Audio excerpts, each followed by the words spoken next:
জয়া ঐ মাজনী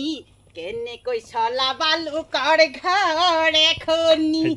উঠিব লাগিব কুকুৰাৰ প্ৰথম ল'বগৈ লাগিব বাৱনী কোমল হাতত তাকে ভাবি চিন্তি চোৱা হেৰা নাচনি কোমল বয়সতে নহবা গৈ বোৱাৰী তাকে ভাবি চিন্তি চোৱা হেৰা নাচনি কোমল বয়সতে নহবা গৈ বোৱাৰী বেলেগ নাচনে আৰু বেলেগ নাচ মানি চোৱা বুঢ়া হৈ আছো বুঢ়া বয়স বাঢ়িলে আপোনাৰ হলেও মাতে নহয় নেৰে নহয় এই 70 বছৰীয়া ককাই দিয়ক নিমন্ত্ৰণ কৰে নগলেও নহয় নহয় যাওঁ গৈ থাকোগৈ